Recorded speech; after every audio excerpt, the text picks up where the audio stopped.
Kung gusto mo ng private reading, kung interested ka magpa-book, i-message mo lang ako. Ang private reading po ay may bayad dahil ito ay nakafocus sa'yo at sasagutin ko yung mga questions mo. Kung ano man yan. So, bakit kanila iniiwasan? And tingnan din natin kung anong nangyari dito.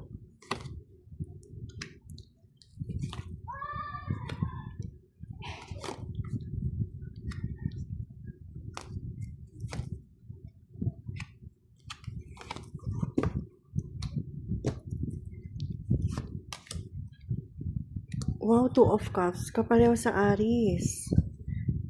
So, pwedeng merong promise sa pagitan ng dalawang tao. Merong commitment, sense of commitment. Love to. Love, compassion, pwedeng help. Itong taon na to, nagkikare, and talagang andun yung love niya. Meron siyang nasabi. Or meron kang nasabi sa kanya. Ang nangyari dito, merong nabitawang salita sa pagitan ng dalawang tao. At itong tao na to maramdamin, dinamdam niya yung mga words na narinig niya. Or siya yung nagsalita ng mga salitang masasakit or matalas na words. Pwede rin naman na yung iba sa inyo merong compromise or communication na nangyari na masasabi kong andun talaga yung truth and bakit kanila iniiwasan? Okay, tingnan natin. Yung iba sa inyo guys, pwedeng nakaramdam na lang sila na gusto nilang mag-move forward. Or aalis na sila. Kailangan na nilang umalis. Bakit kanila iniiwasan? Gusto na nilang magsimula ng bago.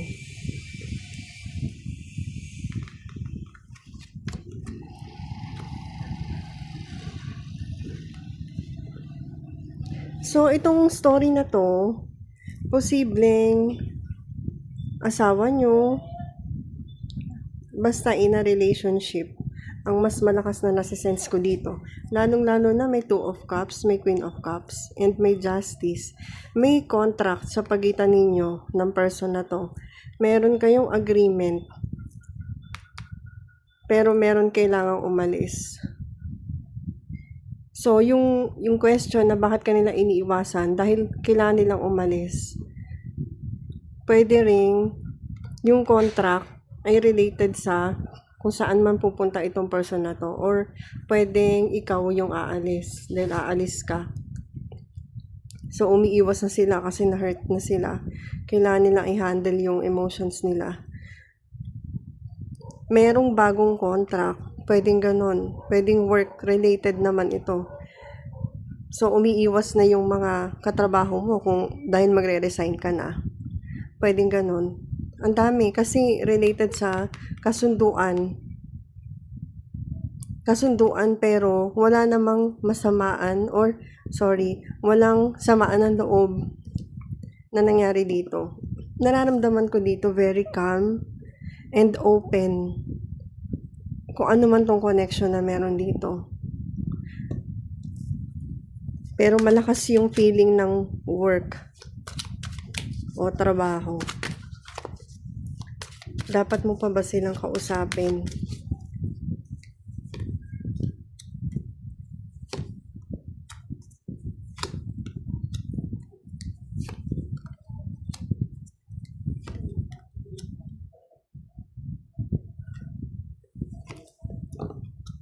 Dapat mo pa ba silang kausapin? Sa ngayon, Ang sinasabi ng cards, hindi muna. Mag-focus ka muna sa kung ano yung goal mo.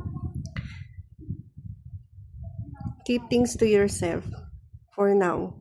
Lalo na at may something about sa resources mo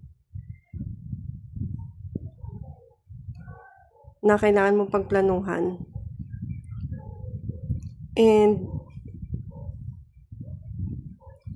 ang nasa-sense ko dito, kung kailangan naman ng tulong nitong taon na to na nasa isip mo, na yung kung sino yung aalis, yun yung nasa-sense ko dito sa storyline na to. Kung kailangan naman yan ng tulong at may maitutulong ka, pwede mo naman tulungan. And iwasan mo yung pagiging indecisive mo. Itong cycle na to ay tapos na.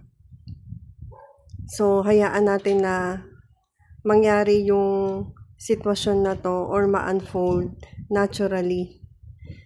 Kasi kung i-resist mo, ikaw lang din yung mahihirapan. Kumbaga parang destined mangyari na ganito, na mapunta na sa ibang cycle yung bawat isa sa inyo.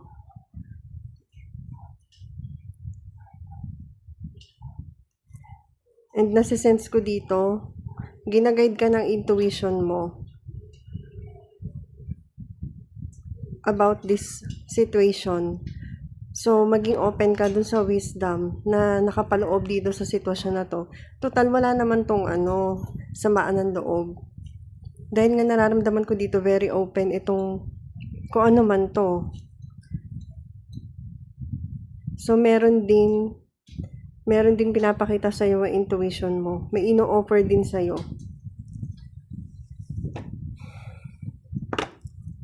So, ano yung best move mo moving forward?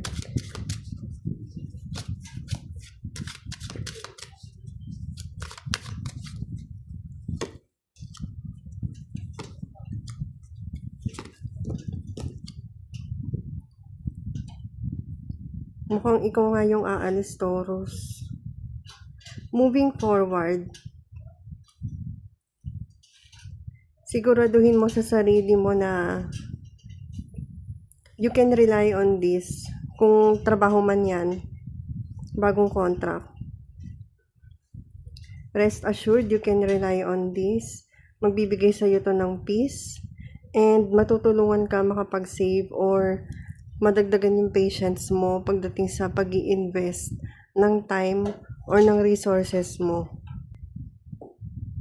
Makakatulong to sa iyo financially. Itong pag-alis na to, kung ikaw man to, or kung yung person na to, makakatulong to sa kanya financially, kaya kailangan niya umalis. So, sana makatulong to sa iyo, Taurus. Good luck! Thank you!